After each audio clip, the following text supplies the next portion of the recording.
Dear David, I thought I would leave you a note to say goodbye. It's interesting, isn't it, how little typing I'm doing, yet saying so much. I've enjoyed our time together doing these silly updates, but I think maybe they have a brighter future if I'm no longer in the picture, and you instead, my little buddy, take the helm and go solo with this act. Hey, I like the reflective underscoring you've chosen for this piece. Oh, gee, my inside right nostril really itches. That's better. So, I'm leaving you and the show today.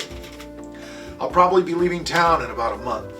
Nothing really keeping me here, except the 3 remaining visits at my colonic cleansing center, Liquidy Squirts.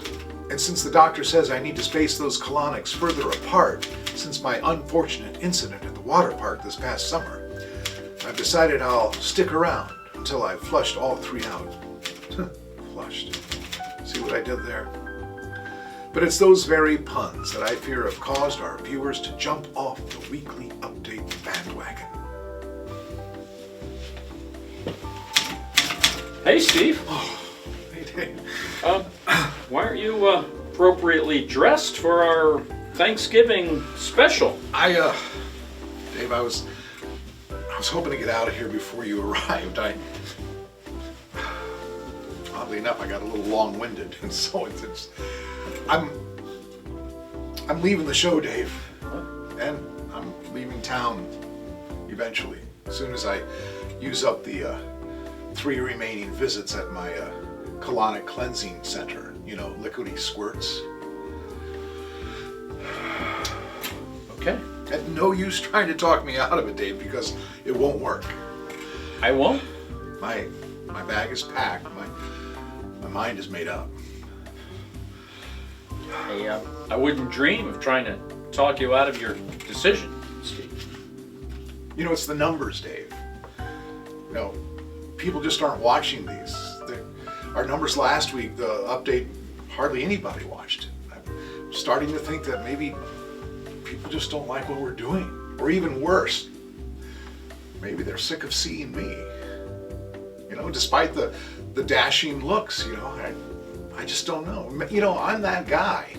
I'm the guy that shows up at a dinner party and the guests look at each other and they say, who invited him? Yeah. I'm the guy that shows up, I'm the uncle that's at that family reunion and cousins and looking at each other and say, who's he related to? Yeah. I'm that mourner that shows up at a funeral and farts in the middle of a prayer service.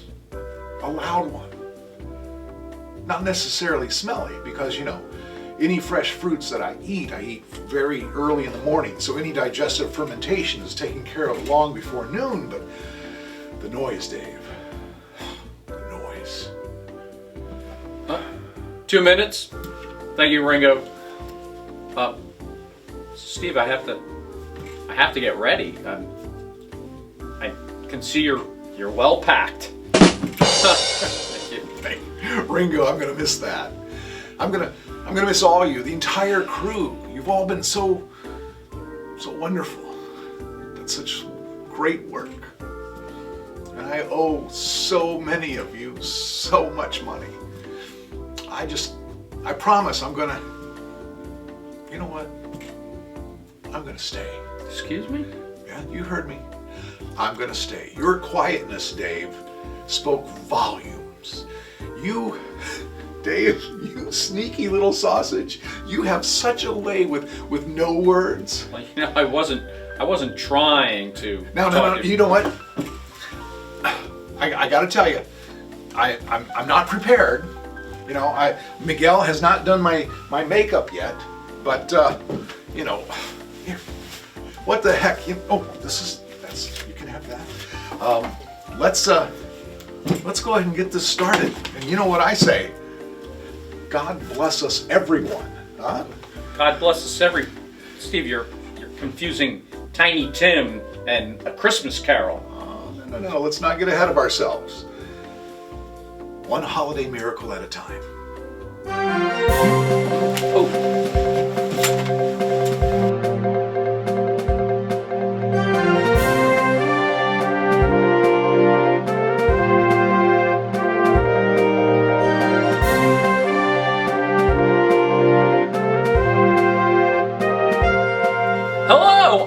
Welcome to this very special Maine Rap and Chamber of Comedy special Thanksgiving special. I'm Dave Hanray. And I'm Steve Burnett. And this special Thanksgiving special is brought to you by Maine Repertory Theater and the late Granny Pat's Special Pumpkin Bread.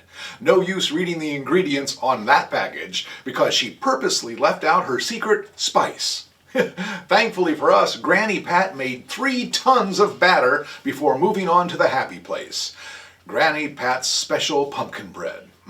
Gives you a little kick in your giddy-up. Dave?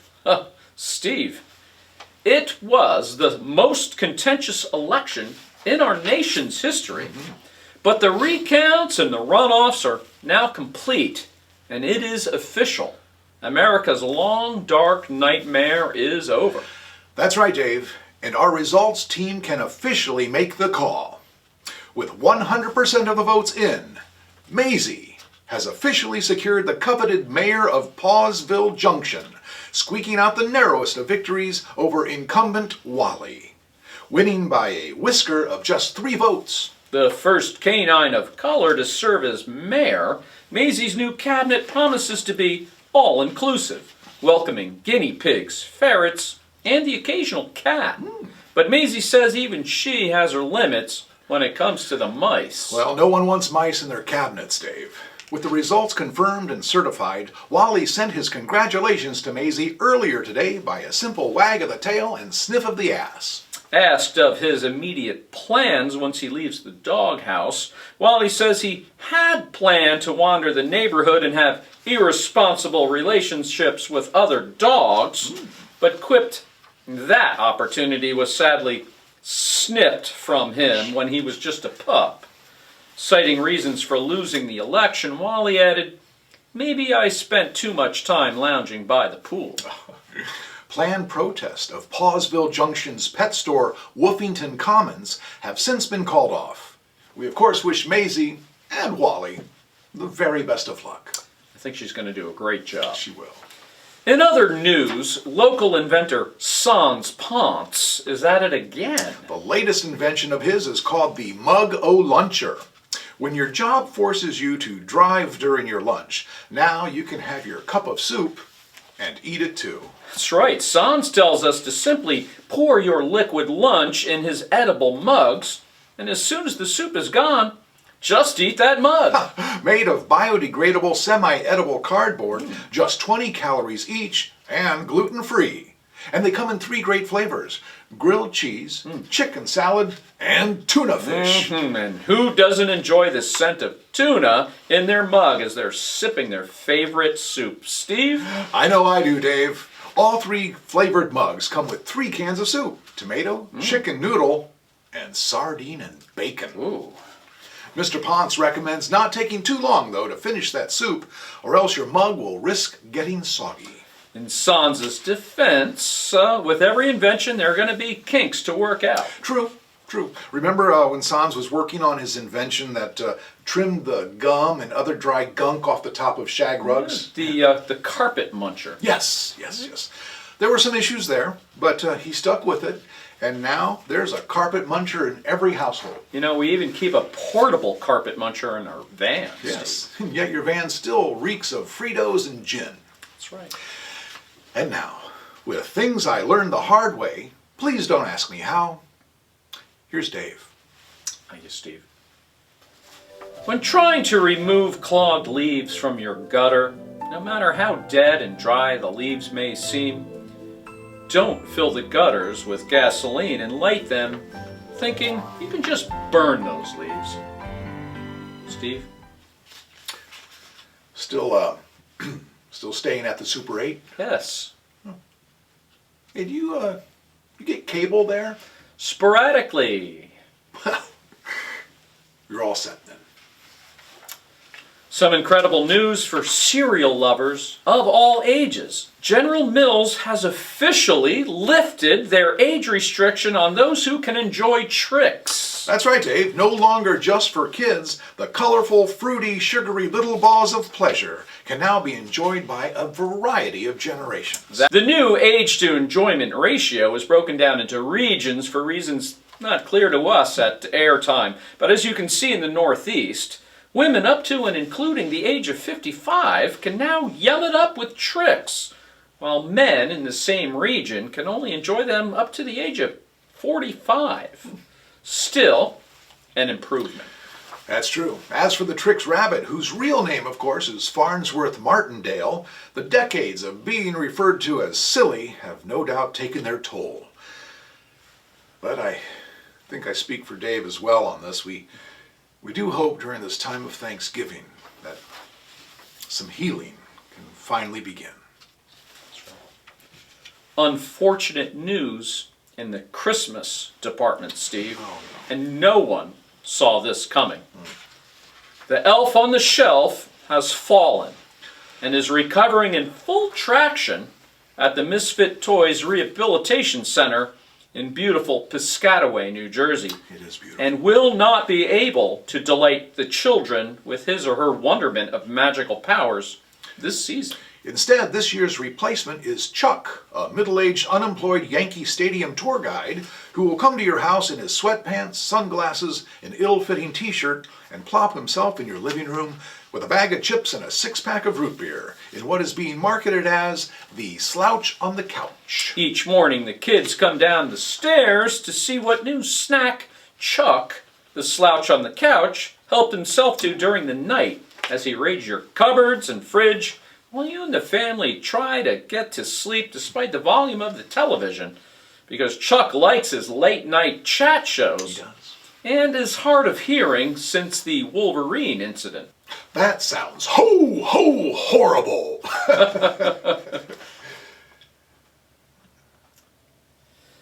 We all know the tradition of the President of the United States pardoning a turkey or two for Thanksgiving, sparing them their life. Wink, wink.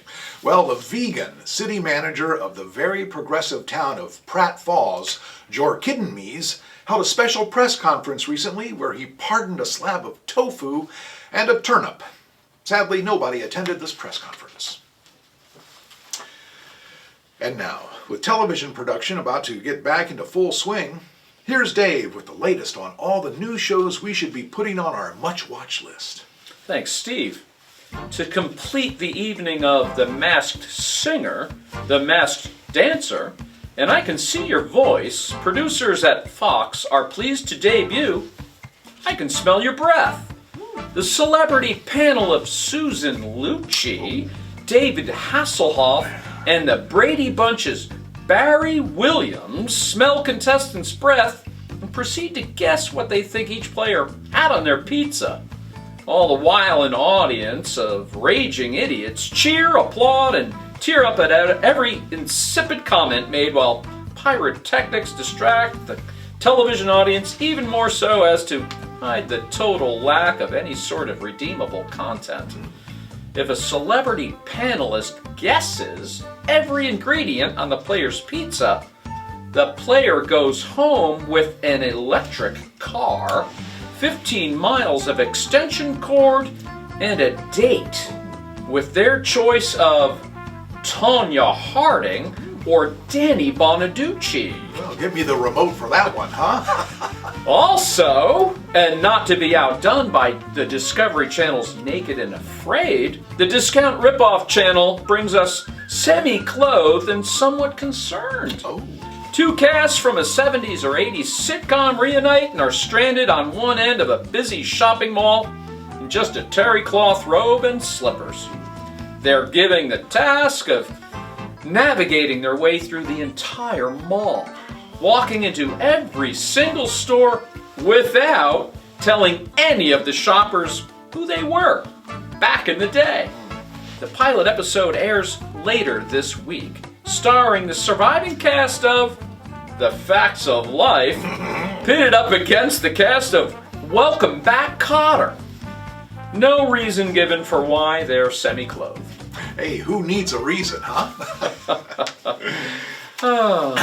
And now, with a personal Thanksgiving note, here's Steve. Thanks, Dav. It was the early 80s, and I was Hiawatha in a national tour playing in schools all over the country. And we were in Virginia during Thanksgiving weekend and found ourselves staying at a Holiday Inn where they were serving an all-you-can-eat Thanksgiving buffet. Well, Since I had lost about 20 pounds or so since the start of the tour, I thought it was time to get some of that back, and I was eager to get started. So as we left our rooms and came down the escalator, with the smell of Thanksgiving fixings wafting through the air, I believe I was actually salivating. Walked into the buffet room, only to discover serving dishes were being removed, the chairs being turned upside down on the tables, and a young fella vacuuming the place. Now, I went to the person who I assumed was in charge and asked what was going on. "We ran out of food. Buffet over." That was the answer. Huh? How can you run out of food? We had another hour. No, we didn't. As it turns out, the clock in our hotel room had been incorrectly set, and we missed Thanksgiving dinner in its entirety. So, there was a 7-Eleven down the street, and I bought some Hostess snowballs, a can of Pringles, a 6-pack of Mountain Dew, and my roommate bought a pack of Winston's and a 6-pack of Pabst Blue Ribbon. Now, I would love to tell you that that was the best Thanksgiving I ever had. But I would be lying. It stunk. And it was then that I learned a few very important life lessons. First, Thanksgiving really is about the food. But it's also about family and friends that you share it with, which is such a challenge for so many of us this year.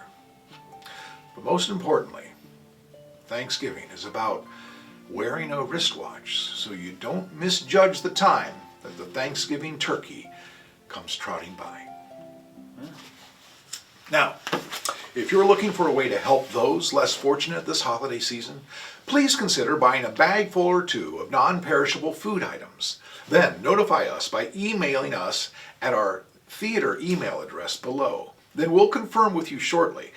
And on Sunday, December 13th, starting at 9 a.m., Pilgrim Dave and I will drive to your place, right to your place, and we'll pick up the food and any financial donations you may wish to include. And we'll deliver all donations to the pantry you choose. Now, it's either the Biddeford Food Pantry or the Saco Food Pantry. Both do amazing work.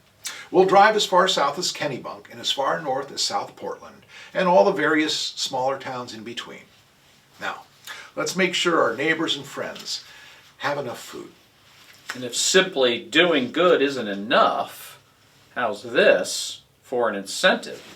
The person who can donate the most food and or cash, $1 equaling 1 pound of food, they will get their choice of one of these publicity headshots of Steve during his youthful, healthy years when he was doing extra work on soaps, or this special publicity shot when he was, yes, you guessed it, the Phantom of the Opera. Well, this is a surprise. I was not prepared for this. I think we're going to need a truck now, Dave, to haul all that food. Hey, you know what? We'll even frame that photo for you. Yeah, and I will write a special message on the front, whatever you want me to write, as long as there's, no dirty words or cussing or any nudes that you want me to draw. I draw the line there. Steve, that story of you missing Thanksgiving, you almost had me feeling sorry for you with that one. Don't cry for me, Argentina. As you can see, I have not missed too many meals since then. Well, that's an understatement. Huh? Well, that's our very special Thanksgiving special update special. Thank you for joining us. We wish you all the very best during this very different Thanksgiving. I'm Dave Hamrick. And I'm Steve Burnett. Now remember, when news breaks out, so do we. Happy Thanksgiving. Well, that went well, I thought. Yeah. Weren't we supposed to do something a little bit more Thanksgiving-ish for this? Dave, I'm going to be honest with you. I had been working on a reenactment of the very first Thanksgiving, but I was not able to fit the Trojan horse through the studio door.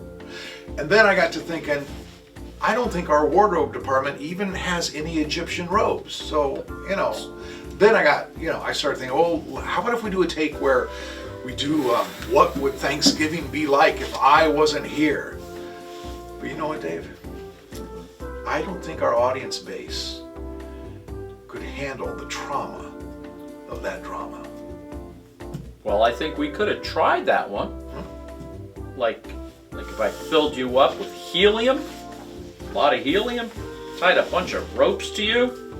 I got some of the other members of the Chamber of Comedy to come and help and haul you down Main Street as we march along. And we just let go of the ropes. Watch you sail away. That's that's a lot of detail, Dave. You know, if I didn't know better, I'd say that you really thought that one